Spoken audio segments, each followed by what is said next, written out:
I just want to call out and say a huge thank you. Our director of pedagogy at Pockets Change, Dyalekt, who is an amazing teaching artist and MC based in Brooklyn, New York, is also going to be co-facilitating with me. And we're really excited to talk about how Money talks, how it teaches, and how we can share stories with one another so that we can all take collective action. And so I'm so excited just to get to know you all.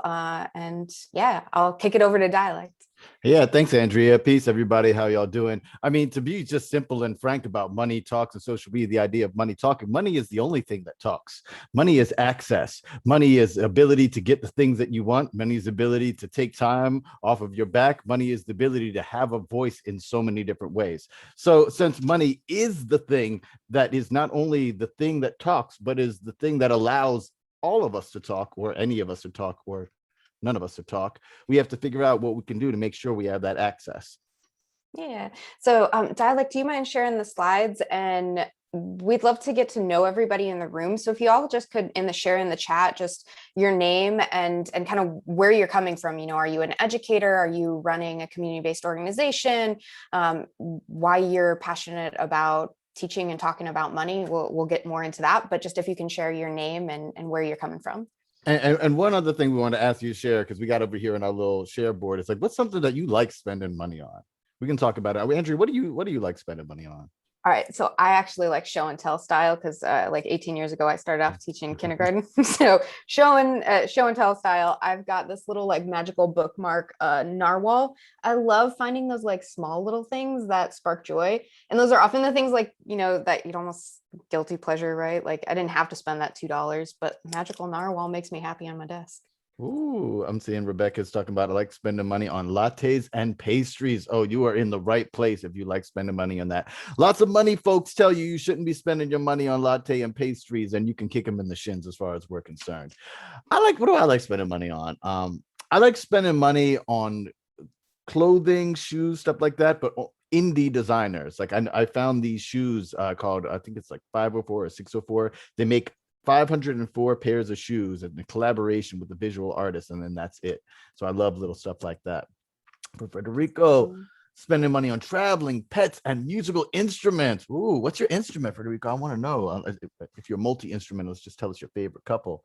Eduardo, spending money on tools and education. Is that educational tools, or are you talking about like hammer and saw kind of stuff? I just want to call out Federico was like showed us like it was a show and tell there. There's a lot of amazing instruments in the video. Oh, that's right. Jessica, front end developer from Merida. Karen, traveling, books, and self-care. Lots of traveling, folks. I know. Everybody's itching to get moving and everything after this. Yeah, seriously. It's going to be an exciting year of moving around. So we're going to wrap about the things that we do, and we do this a little bit differently. We don't have a save your questions till the end kind of party. So feel free during the entire discussion that we're having. Also continue to throw stuff in chat, introduce yourself and share any sort of perspectives. It's cool to share in chat. If you aren't long-winded with your fingers, but you are with your tongue and would like to unmute and just rap, just let us know. And we would be happy to have you come and share your perspective. Like I said, this is not a save your questions till the end kind of party. We're going to be moving through, and if something moves you, please come and share with us. From Louise, more musical instruments and vinyls. Yo, I just got a subscription to this thing, Vinyl Me Please or Vinyl Me Now. A friend entered me in this like Father's Day thing, so I'm excited about getting some records myself. Julie, spending money on fashion and food/drinks. Ooh, I want to know the kind of foods and drinks that you like spending money on. Taylor, road trip I'm currently on. You're doing your experiential stuff. I love it. I love it. That's really great. Thank y'all for sharing these.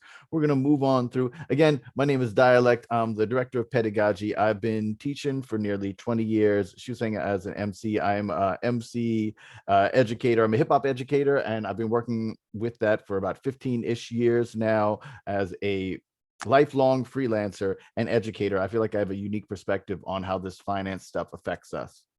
Yeah, and I'm Andrea Ferrero. I'm the co-founder and executive director at Pockets Change.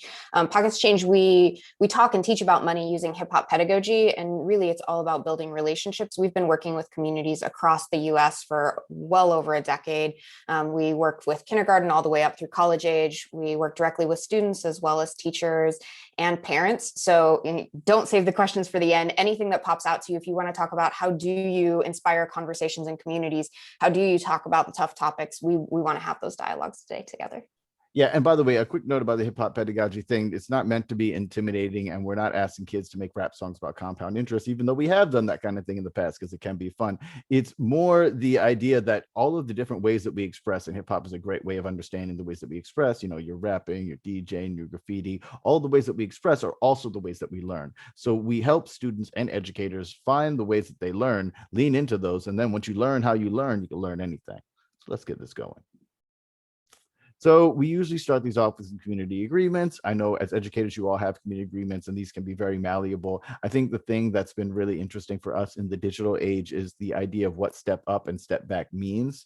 In your physical space, you're rocking to the people who are rocking with you, eye contact, they have your back. But in the digital space, it's kind of the other way around. Rather than getting the ones in front and getting the ones in back to get, you're performing for the lurkers and trying to get them involved. So anything in the community agreements that can get folks to get out of their shells a little bit is really helpful. And one thing that I'll say to y'all here, feel free to participate with your voice or with the chat. All of those are completely valid. This is the slide that we share every time we rock with everybody. I don't care if you are in preschool or pre-K or you in grad school, because this is the thing of all of this financial stuff. We have these expectations that we get the good grades, we go to the right school, we get the right internship, bam, success. It's linear. But that's not the way it goes. Y'all know that through our lives. And not only the things that we're doing can be messy and all that, but our understanding of finance is going to be very messy. Some of the stuff that we're going to talk about today is going to be mad relevant, and you're going to be able to do something with it right away. Some of it is going to be relevant, and you're like, I don't really know how to deal with that right now. Some of it you're just going to forget about, or something's going to get in the way, or you're going to get tired, or you're going to get it wrong. And then you think that you failed and that you have to stop. And the entire point of this big old mess is keeping your focus on the big triangle at the end, because it doesn't end until it ends. Yeah, and So all that comes back to, yeah, what drives us talking and teaching about money, being able to connect with one another. And when we're thinking about that triangle, that forward arrow, it's really looking at money as a tool and our learning as a process. And so this word cloud that you see right here was actually something that our high school students in New York last summer created together. And each time, if you ever use Answer Garden as a tool in your classroom, in your communities, what happens when you click on a word is it actually gets a little bigger, and that's kind of like sharing your agreement, just like a word cloud grows. But we'd like to know from you all, why do you think it's so important to talk and learn about money? What's your why? What drives you in having these conversations and bringing it into communities and classrooms? yeah, I guess I should start. I didn't start out my education, or I guess professional life in general, with an eye on finance. I was a hip hop MC and a playwright, and I like to teach. And I wrote a play that was about me and identity, and brought it to students. And we wrote this whole thing about literacy, and I brought this all around the country. And every time I went to a school, both the faculty and the students asked me about, well, what about preparing them for life? What about getting their budget together? And the student said, how will this get me paid? Everything I've done I've found that finance ends up getting involved in the things that we're doing. And also, as a creative, I've found that I'm a freelancer, and we're not given the tools to understand how to be a freelancer. And even more importantly, my career as a creative freelancer has showed me what's important about what's being done to all freelancers. If you look at the gig economy and what's going on with how people are mistreated for Uber and DoorDash, they did the same thing to us musicians. My musician cats in the spot, y'all know what I'm talking about, in the nightclubs. The same way that they exploit creatives is the model for how they exploit everybody else. So that's why we got to talk about it. How about you, Andrea? Yeah, so I think for me, it comes back to when I first started teaching, which was almost 18 years ago now. And I was teaching on the Navajo reservation where I grew up. I stepped into my first classroom, And it was like, I don't know, second, third week of July. And I had a $50 budget to cover the whole school year. And science and art were considered electives that were paid for out of pocket by a teacher. And so I'm looking at creating, what am I going to do to create the supplies that I need for my classroom with $50 budget? And it was kind of that, innovation out of necessity. We created a classroom store, and my kids and I, my second graders, we sold pickles and pencils after school. And I really thought it was going to be something that I managed and the kids just kind of took part in, but they really ended up taking it and running with it. And we were having these conversations, which now it's like I was learning vocabulary myself. It made me passionate about learning more about teaching financial literacy. I was, I didn't know to even call it cash flow, but that was what the conversations that we were having. And we were talking about, are we going to use this money to invest in getting more supplies so we can sell more pickles? Are we going to get 2 jars? Are we going to get 3 jars? Are we going to buy t-shirts for this art project? And just seeing the passion that created for my kids and the energy that it created in the room got me really excited to dig deeper. And it's also part of what motivated me to create Pockets Change with our co-founder, Pamela Capelli.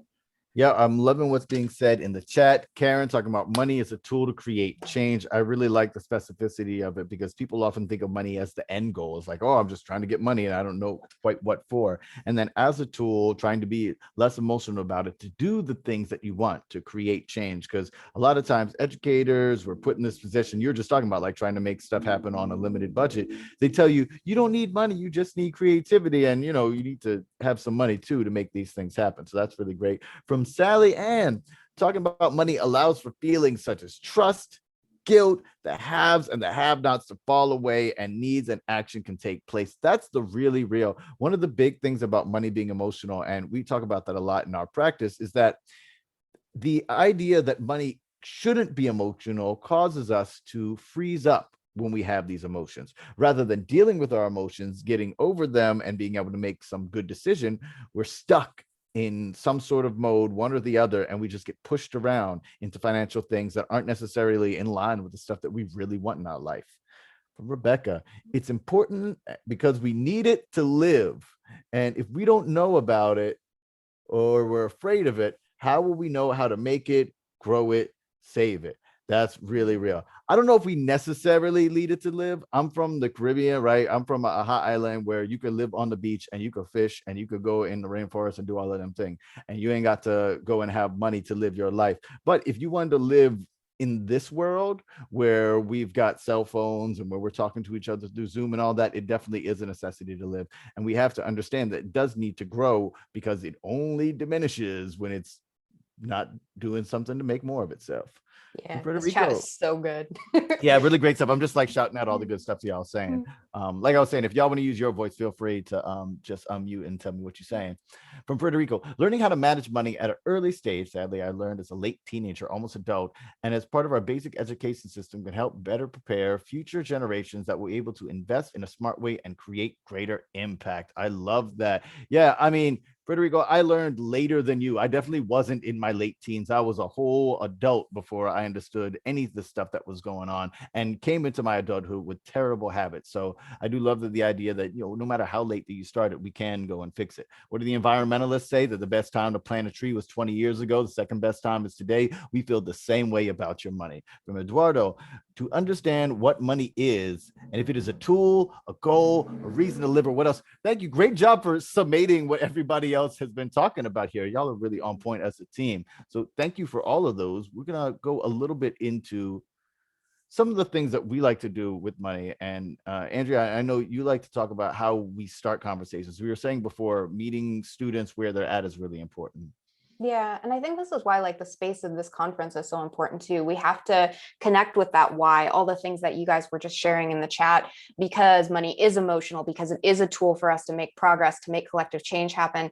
And it's also the emotions around money keep us from being able to take action. And it's crazy. There have been multiple studies that show we start forming our money habits between the ages of 3 and 7, which is around the same age that we're developing our early reading skills, our early literacy skills. But in the same way that, like, if you go to any library, they're going to support parents and kids in having conversations about getting books. But we often don't create the same spaces for us to have conversations about our money habits and the emotions around money and the fears around money and the challenges with money. So when we step into those spaces and we create that in communities, we're able to really create powerful change. And on the emotional side, the picture here you see of these 6-year-olds, having a little team meeting that's actually from one of our workshops in the central coast of California. And these girls are in the midst of building a sticker business. And one of the young ladies, when she walked into the workshop to see us that day, she was looking down at her feet. And if you've taught little guys, we thought she was bringing something in from the playground. Maybe she was just having a bad day. Maybe she had a disagreement with a friend. And she came over to us and she said to me in dialect, "Is this workshop about money? Is today about money?" And we're like, "Yeah." And she goes, "I'm bad at money." And she just, all the emotions in that tiny person is that kind of thing that we all carry inside, worrying about being bad at money, worrying about being wrong with money. And that's at 6 years old. And if we don't create the spaces where we can start to unpack that carries through from 6 to 60, So I think that's why it's so important for us to have these money buddy conversations, to start teaching and talking about this in our classrooms, in our communities, in our relationships. And I also want to throw out just a fun little resource on the side here. You'll see the Asking for a Friend. We put out a weekly web comic, and this is Dyalekt and Kai, our teaching artists, that actually unpack money myths and financial questions through a webcomic series that can inspire conversations. Beyond what we all do today, we're going to be tossing out lots of resources for you all to take and use in any context that's helpful. Andrea was talking about the money buddy, and that's a concept that we have about just talking to each other about money. A thing that we say to students a lot: if you don't get anything else from this workshop, please understand that we must talk to each other about money. There are jobs out there that have it in the contract that if you talk about your salary, you can be fired. I was saying that I'm a creative freelancer, and so many different people that I've worked with, when I would go into the nightclub and put together a gig, I'd be getting treated poorly, and they would tell me, "Don't talk to the other musicians, don't talk to the punk rockers or the gospel singers or the rappers, because if you talk to them, they will take away your gig." And because of that, we think of our peers as our enemies. We think of our competition as people that we have to trick, hide, and defeat, rather than our community, which we can be uplifted together. So if nothing else, we need to have these conversations about money, because if we don't, then they'll be able to pull the wool over our eyes that much easier.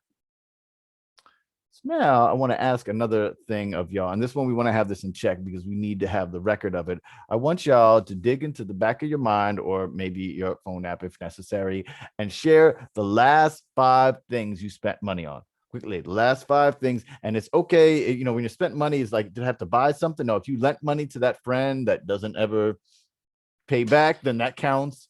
If you gambled on the Sixers the other day and they lost, then that counts. Anytime that you put some money out and it's not coming back. Give you a minute to put those in. Feel free to get specific with it too. So if you stopped and got food out, or you ordered in, maybe it wasn't just that you ordered in from Yelp, it was that you got the most amazing gyro sandwich of your life. That could just be me from like 2 nights ago.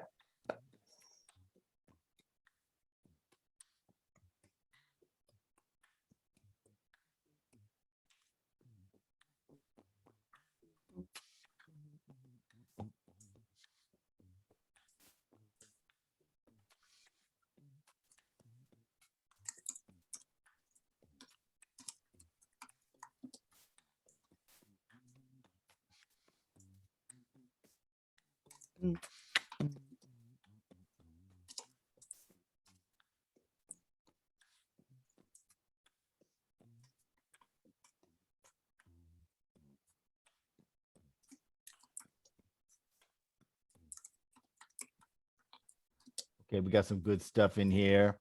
I'm seeing some clothes, some running shoes. I like the specificity of the type of shoes. It's like, no, it's not my casual, leisurely Stacey Adams. I got my running shoes.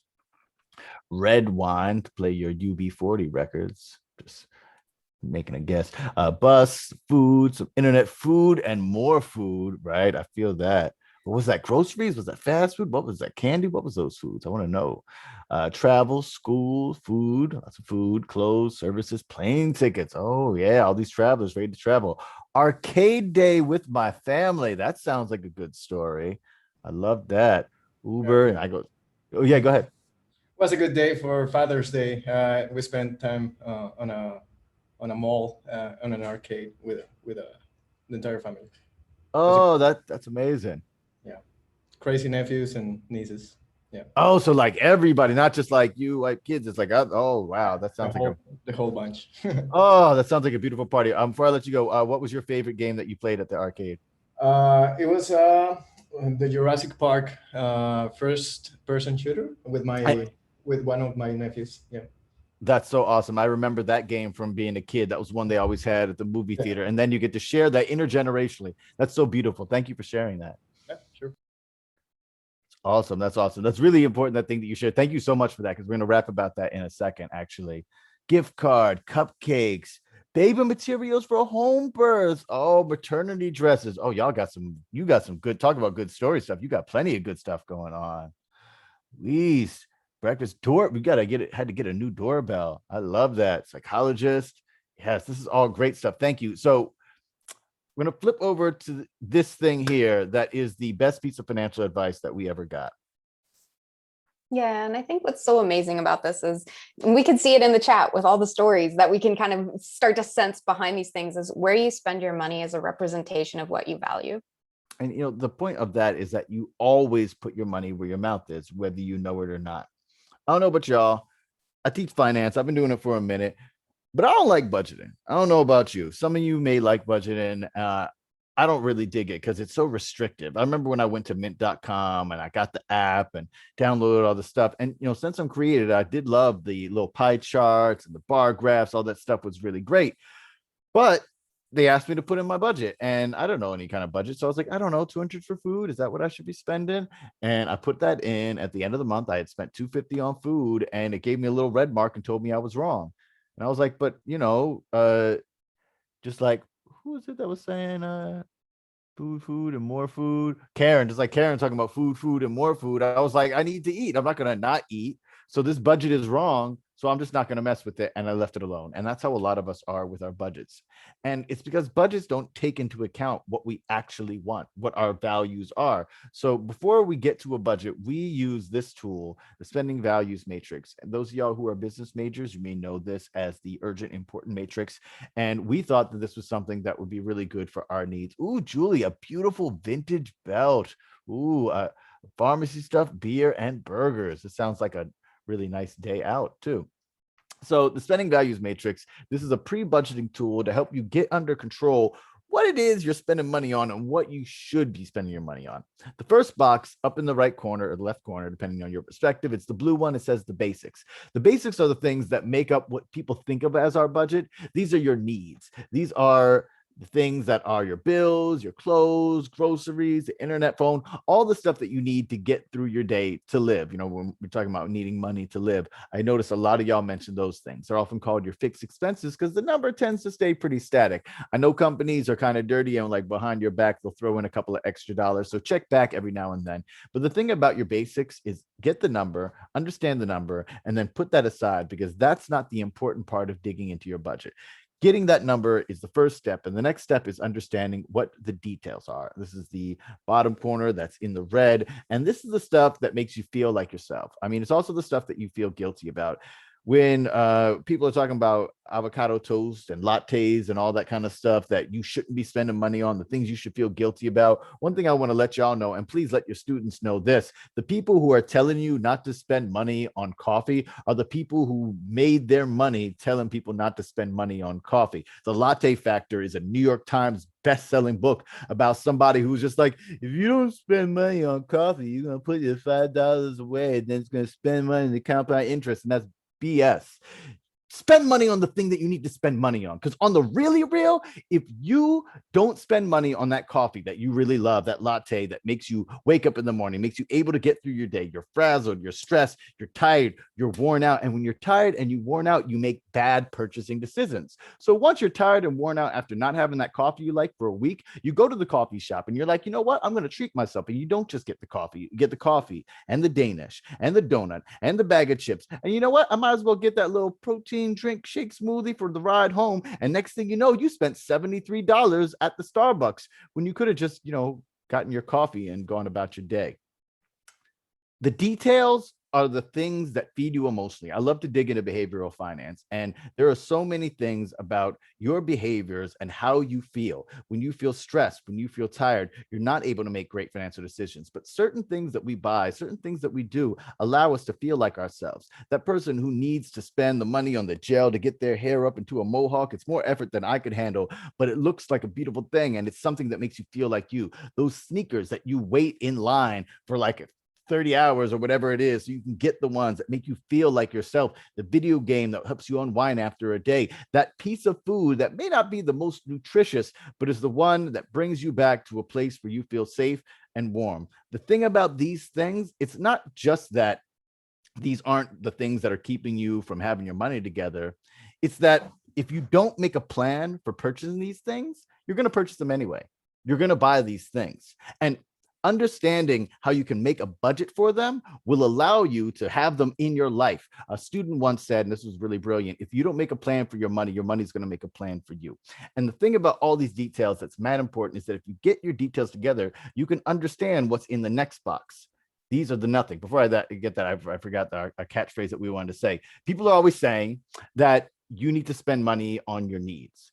Just the needs, live Spartanly. But unless you are one of 300 people with abs fighting against the Persians, it wasn't even 300, it was more like 10,000, but y'all know. Unless you're one of those cats, you shouldn't be living Spartanly.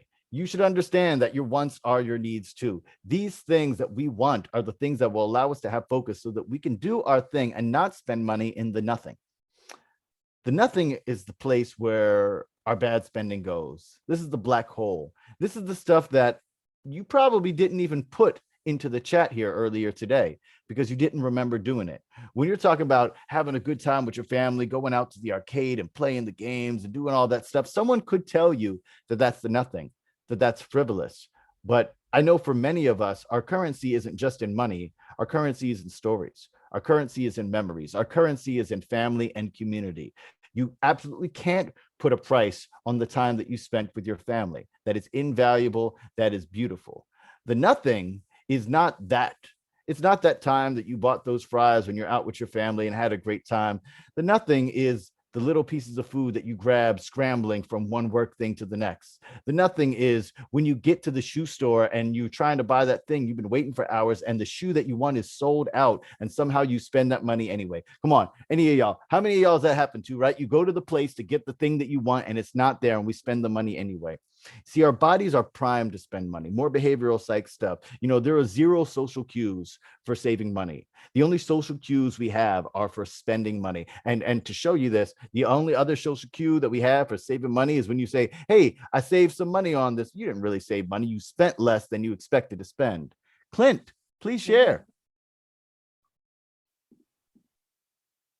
Did I throw something up? Did I throw up a...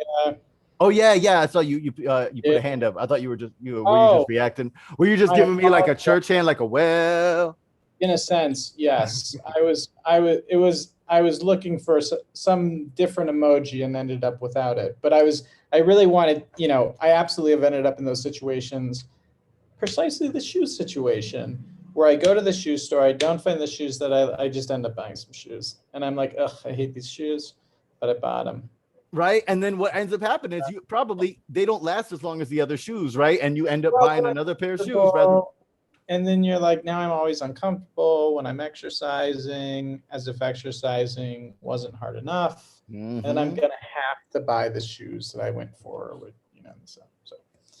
Yeah. Well, so think about all the stuff there. So it's your money, it's your energy, your time, even just your thoughts, and all of those little things, they cascade and they build up to all of this mess. So once you can have a good understanding of what your details are and what your nothing are, and I was saying it at the beginning, if you're not sure how to tell the difference between the two, just ask yourself, this is the first step.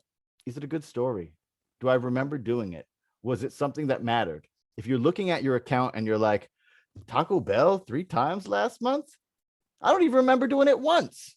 Then maybe those are things that we can cut from our nothing. Because if you figure out your details and cut things out of your nothing, start budgeting, making a plan, you can spend more on your details, on the things that matter to you, and be able to save and put things away to the last box. We call it the yes box because it's not an emergency fund. We deal with a lot of kids who've been marginalized, especially like Black and Latino kids in the States here who've been pushed aside and told that they can't have much. And we're told that if we're saving for things, we're saving for emergencies. And that's great. It's the, $400 average emergency. 1 out of 2 Americans can't handle it. It's great to think of like, hey, an emergency fund. But our kids are often told to get our head above water and then just stop and tread water. And we don't want that. We want you to get out of the water, walk on the water, get the boat, buy the boat, whatever the metaphor it is that you want. We want you to be able to do more. And that's why we call this the yes box. When you can take control of your details, put aside your basics, pay for your basics before you even get to your details, make a little budget for your details, and put aside money for the yes box. This is the opportunity box. This is the box that allows you to say yes to the things that you want. And when we talk about our saving principles, we often say that you need to save for a feeling before you save for a object, but it's okay to start out saving for an object, saving for a thing that you want. I told you I'm a musician. I do music-y stuff. I remember my yes box back in the day was I was saving money so that I could make a nice studio album, not recorded in people's basements and bedrooms and stuff like that. I wanted to make a nice studio album with an engineer, get all the stuff done, all the big knobs and all that thing. And I'm saving up my money. And I got a phone call from a friend in the Czech Republic who I just made some music with. And he said, hey, you want to do a tour together? And I was like, yeah, that sounds great. He's like, cool, I'm booking it right now. I got dates in France and Germany. We're going all throughout Europe, all this great stuff. The flyer said Brooklyn really big and my name really small, but that was okay. I'm down with that. And he said that I just needed to buy my plane ticket to Paris to start the leg. And I was like, cool. So when do I need to do that? What's the timetable so I can start saving? And he said, well, it's next week. You got to buy your plane ticket today. And I went into my yes box, the money that I was saving for that album. And I went out on tour and I spent the money, made money when I was out there. Some places still play my music out there today. I was able to charge more in New York once I got my money out there and all that kind of good stuff. And I realized that I wasn't saving for an album. I was saving to be in charge of my creative career. When you understand how to save for a feeling, there is no limit. So this is how we do it practically. I'm giving you all the pies in the sky. Yeah, and so I want to actually Dyalekt. Can you go back to the four that yeah. I think one of the things that's so cool with this too is just to kind of like bring it out a level. And like when we were talking about that little girl that came into our workshop, we often get asked like, how young can you have these conversations, right? Like, isn't it hard to start talking about, we might know our money relationship starts forming around 7 years old, but can you really have these conversations with a 6-year-old? And, you know, they're not spending money. Maybe they're just like seeing it being spent.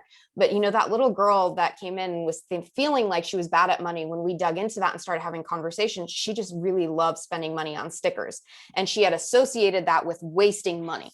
So when we were able to start talking about how that was actually her details, then she tapped into that why of loving stickers. And then you saw in that picture, they actually created a sticker business, right? So we're able to then like flip the script and have these conversations where it's not like I'm bad at money because I like spending it on something I value and enjoy. It's able to, you know, flip that into, this is something that I want to make space for in my life and that I really value and enjoy. And look, I could actually create a business with it. Not that, you know, everything that we love needs to become a business, but sometimes it does. Right. And well, the thing about that is I also want to point is that we're big on not hypothetical theoretical. And that's why, you know, they actually started a real business. Yeah. And I want to call it too, that's amazing. The one rule, never judge how other people spend money. We actually had this really amazing moment. We were in front of 126 graders in an auditorium and we were talking about spending values. And the one thing that they all agreed on in the details was hot Cheetos. And it was just like this resounding echo that like fluttered through the crowd across all the lunchroom tables. And when we heard them talking about it, it was oftentimes they were buying it at the end of lunch and like breaking off into little pods and having conversations. So it wasn't just the hot Cheetos, it was the experience of it and being able to have that time with friends. And so when we take the spending values matrix beyond just our personal lives, and then we bring it into the classroom and we take it out to our communities, we can start having conversations with students and parents and other educators around for our school, for our community. What are the details? How can we get beyond the basics and start really valuing the details and looking forward to the yes and kind of getting rid of the nothing? For me, when I was teaching in California, and this was, you know, 8-9 years ago, I was working with a school where they used to put on these family nights. And you know, the family nights where it's like the PD where they put the old PowerPoint up and everybody's supposed to come. And they were always disappointed, like only 5 families came, but they would plan it at a time where it was dinner time, but they wouldn't serve any food. So that kind of stuff where it's like, it was a waste of money. It was the nothing. And when we repurposed that and teachers got involved and the PTA and parents were able to come in and share thoughts on that, we actually put the money, we redirected it into putting up benches outside one of the classrooms, and it became a hangout spot for parents. And so many meaningful things happen. So when we take this kind of structure, we can put it into all these different practices of having detailed conversations about our details. Yeah, it's so easy for us to feel like we're wrong, we're stupid, or we're alone when it comes to our finances. And that's why we like to share these things, have these money conversations, be able to share in chat all the things that matter to us so we don't feel wrong or stupid or alone. Yeah, so that takes us to like the practical. And I know Dialekt tossed our emails into the chat, but also feel free to check out our website. Everything that we're sharing today, we've got a toolkit on our website. So all of the resources around spending plans, we've also got money personalities, we've got lessons, the web comics, all that good stuff. But to put this into practice with a spending plan, we start with the basics. You want to write that down, just like Dialekt was sharing. We need to know those numbers. We don't need to check in with them and be as on top of them as the details necessarily, but we want to know them and kind of keep an eye on it, because we all know like the cell phone bill tends to creep. And so if you check back in with it, every 3-4 months, you can kind of keep an eye on where that's at. And then you see how much do you have left over after that's paid, and what can we put towards the yes box, that's savings, and really make savings a habit and an action rather than like a single amount. And from there, then we can decide on our details and really focus on putting our money where we value it.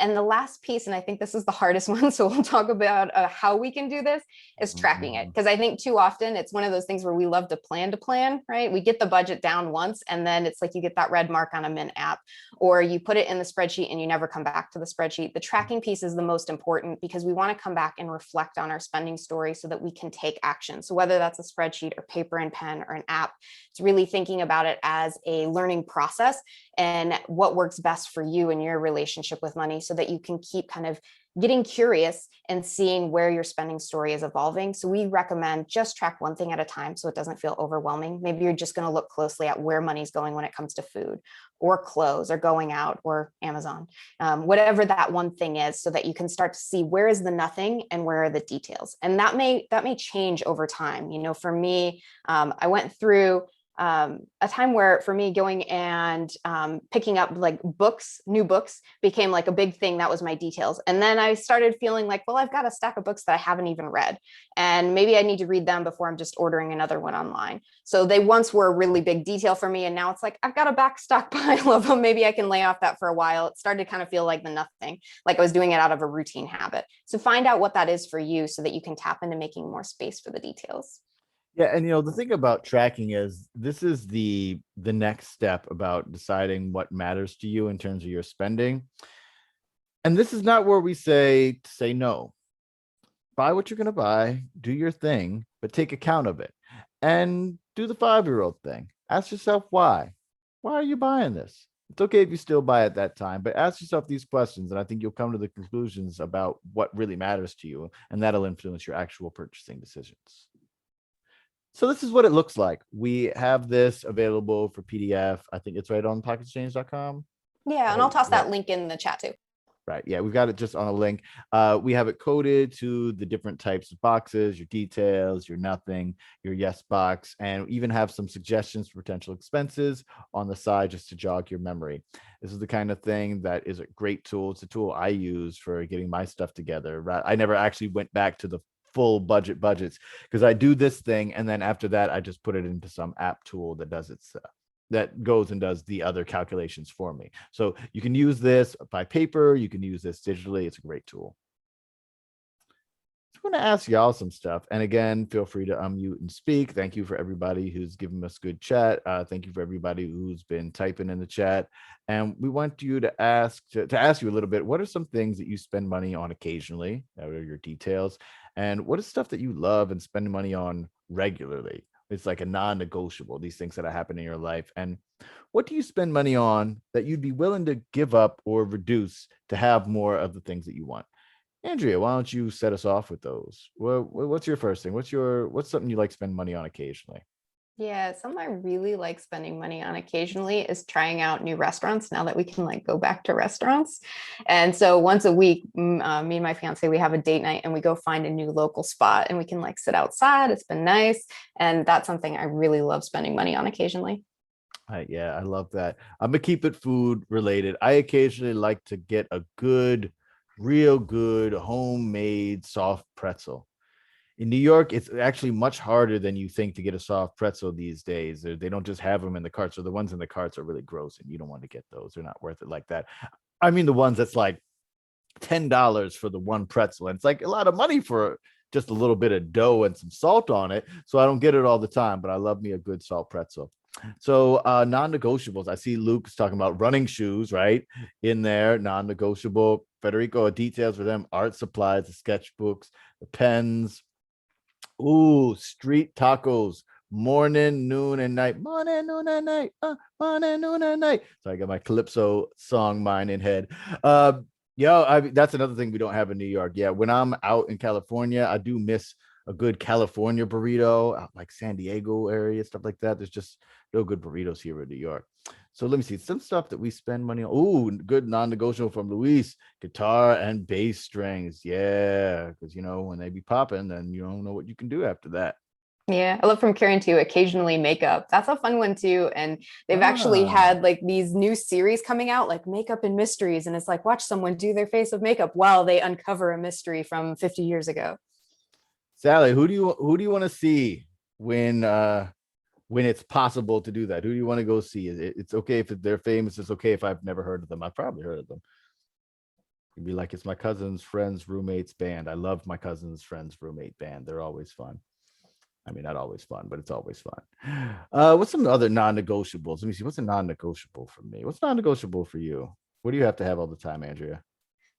Oh, that's a tough one. I think one of the non-negotiables for me is I absolutely love coffee. So I know like somebody else was sharing that. And we have this local coffee spot. It's called Coffee Labs, and I have a chocolate lab. So it's like a dog-friendly spot where I can go and get coffee. So it's like my values combined into one beautiful little space that I can go into. And that's a non-negotiable for me. I buy like a pound of coffee from them like every 2 weeks. Yeah.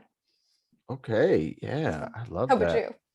I'm trying to think what my non-negotiables. I think my non-negotiables that I have to spend money on is art made by local folks.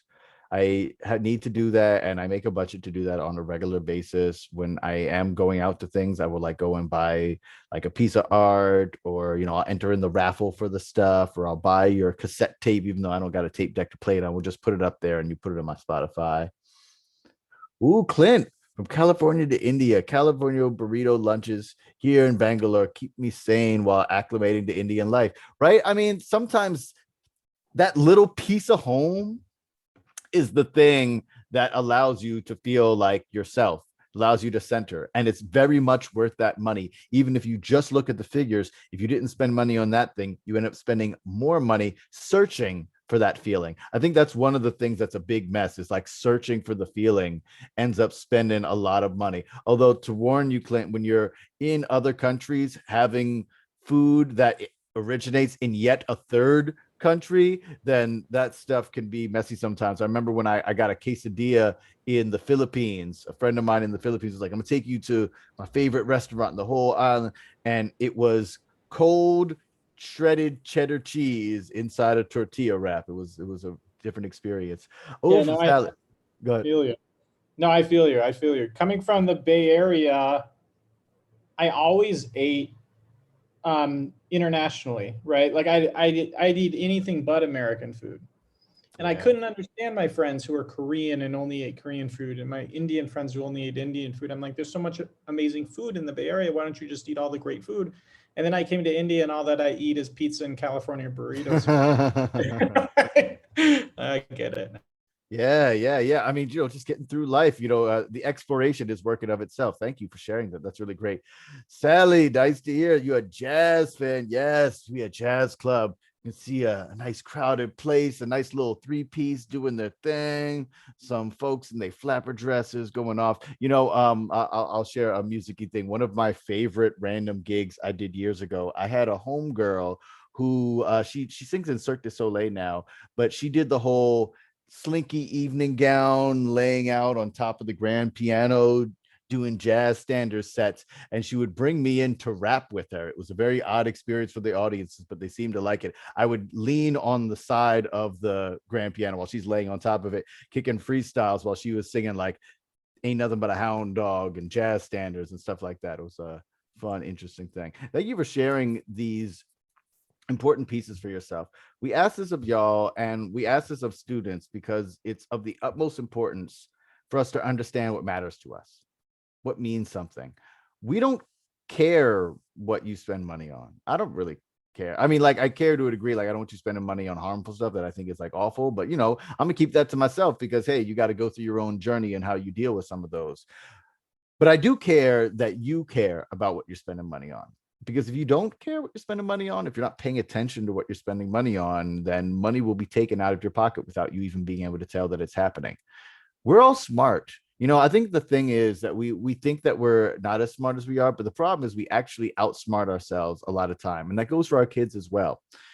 When we have our stuff together, when our energy is right, when we're feeling good, we do make the right decisions.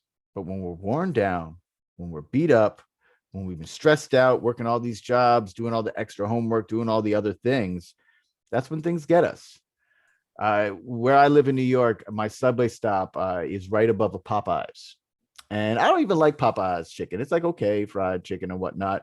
But on my days when I've had a long one, I'm beaten up and they're wafting the smoke because they'd have like the little fans wafting it right up in there, they might get me.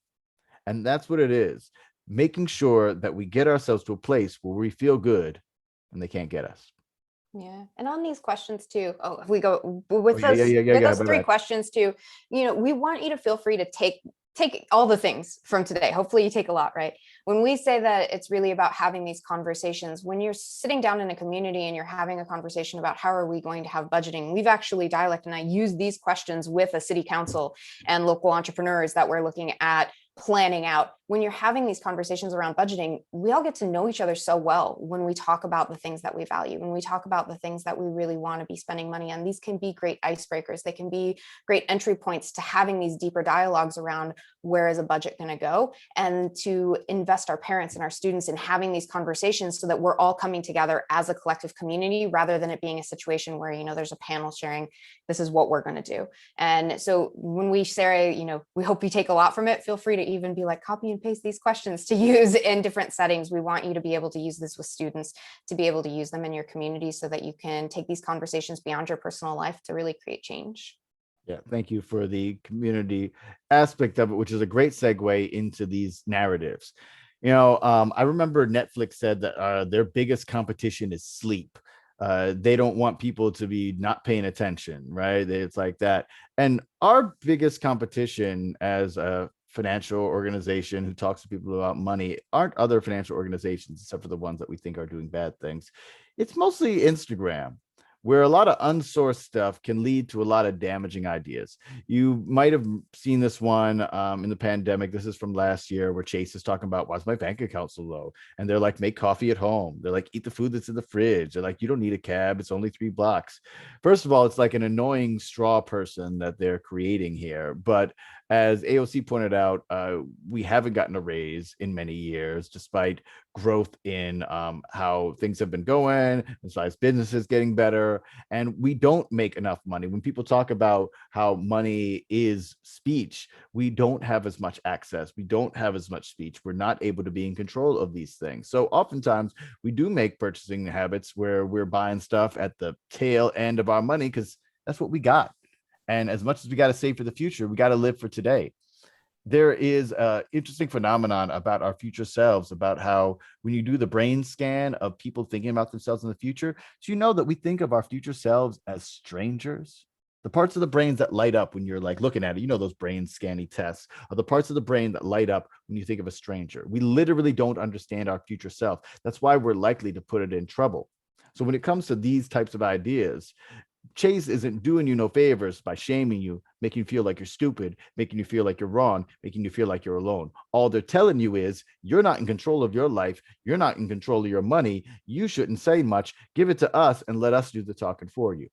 And these types of harmful, really not useful to us in our community type of tactics, they lead to the second one on the right. This is the Instagram post. See, it's got 15,000 likes. Talking about a rich person versus a poor person. These folks are Black because these kinds of things are very heavily in the Prac community, where we've been beaten down so much. I'm mixed race myself, and I've seen, you know, as a child of a Black mother and a white father, our families have different ideas about how to talk to each other about money. And it's funny, the white side of my family, they talk about it with the assumption that things are going fine. While the black side of my family, we always talk about it like we're in crisis, because that's what's been told to us our entire lives, that we spend money on Jordans, that we spend money on bling, that we spend money on these things and don't save money. Funny enough, a study just came out by the Institute for Policy Studies that showed that Black Americans save more money than white Americans. And part of it is because we've been traumatized and gaslit in this way. Look at this BS right here. You can tell it's a trick because they use irregular numbers. That's one thing for money and finance. If you want to see something that is trying to play people on their money, they use really weird irregular numbers. That's why when you're calculating your credit score, it's 350 to 850, like not 0 to 100, like something we're used to.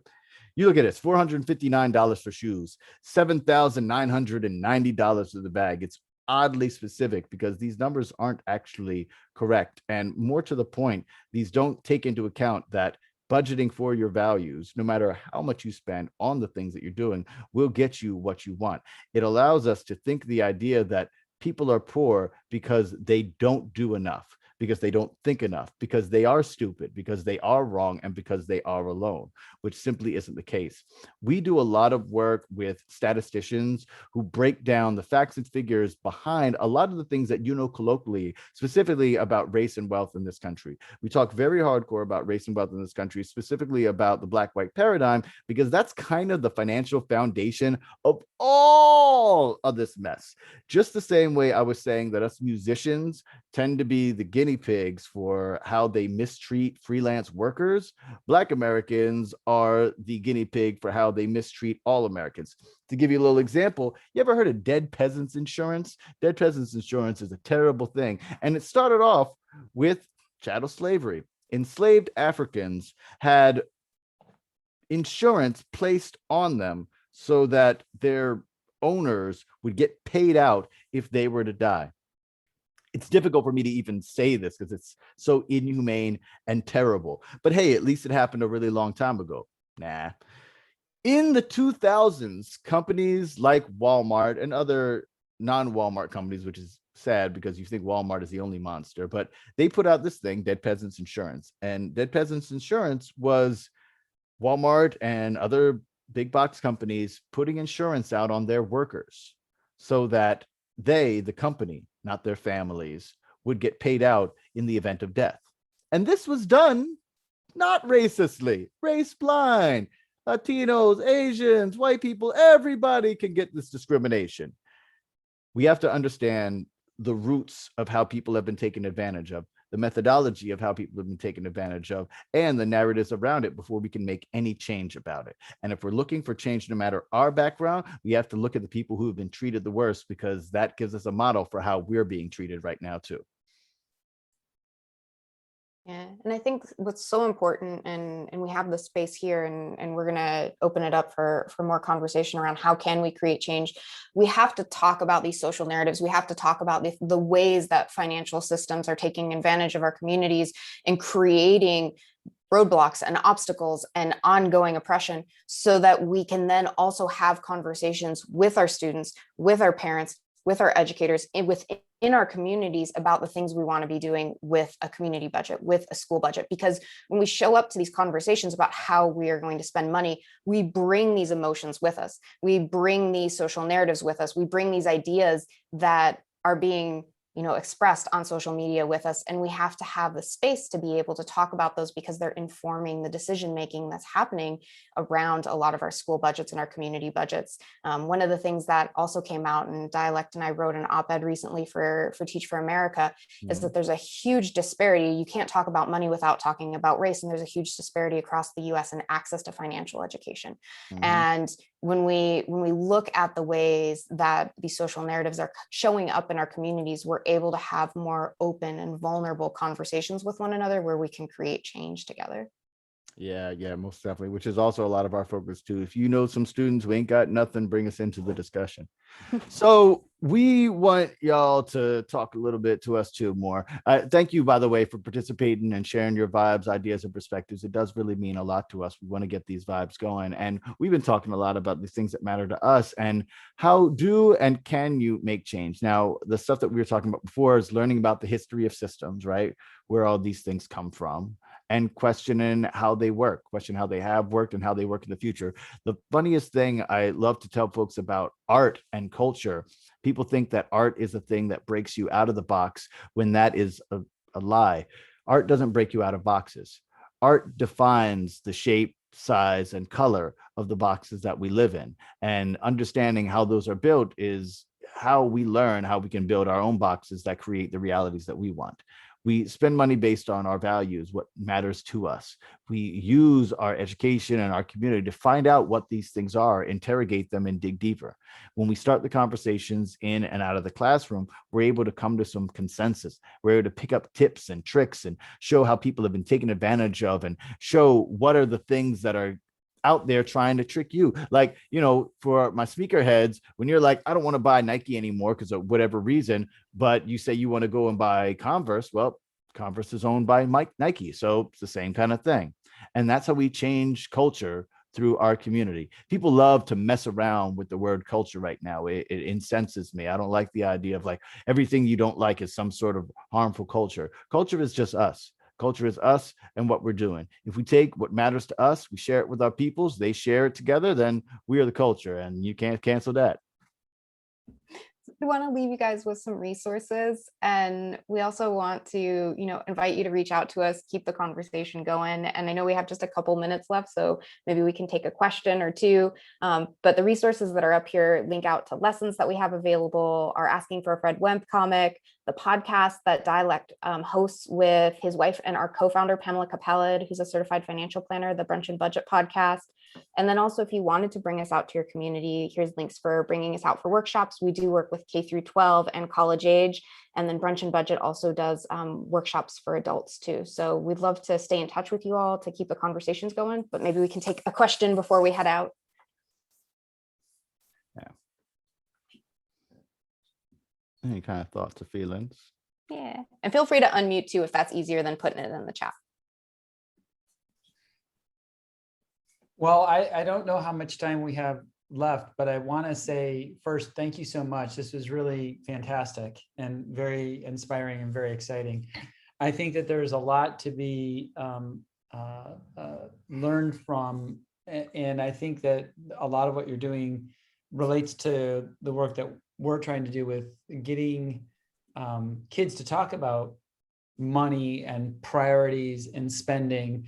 And, when you talk about systems, one of the evaluative criteria that we promote to the kids is as part of the school community, is your proposal benefiting everyone in the school? Is it benefiting a subset of people in the school? Is that subset historically underserved, or are they the subset that doesn't really need help? And, what does it mean to be civically engaged? And what is the relationships between money and the world that we want to live in? It's a bad joke, but my children joke that I become a Republican 4 times a year when I'm writing my taxes, right? And I'm like, no, I really don't feel that way, right? I feel that, taxes are part of the benefit I get for living in the wonderful society that we have. So I really love some of what you're talking about. I really love the non-judgmental, supportive mechanism. I also love the fact that we could leverage a little bit of the language in some of the work that we're doing about talking about, and we do this in our curriculum with kids. We talk about, well, is your idea an operating expense or a capital expense? And what's the impact on the school? And what's the impact on sustaining that? Is that, so I can see these ideas of, and just for the fun thing, I'll say this, and then we'll move on to the next session, is 5th graders at Hegel Elementary School in their participatory budgeting program bought or funded with their money a new tree, which they figured out how to get for free from people, a bench for the tree, a plaque for the tree, new soccer nets, and fidget toys for everyone, and more money for the prize bag that gives prizes to kids, and graduation caps for the kids who don't have graduation caps for their 5th grade graduation ceremony. So you really see this opportunity to talk about money in a very different way, hopefully in alignment with the kinds of things that you're doing, which is this non-judgmental, supportive mechanism, which I really liked. Thank you. Thank you. Really appreciate it. Thanks, y'all. Yeah, feel free to holler, and shout out to everybody else who's been sharing really great financial knowledge today. Yeah, look forward to staying in touch with y'all. Thank you. Okay.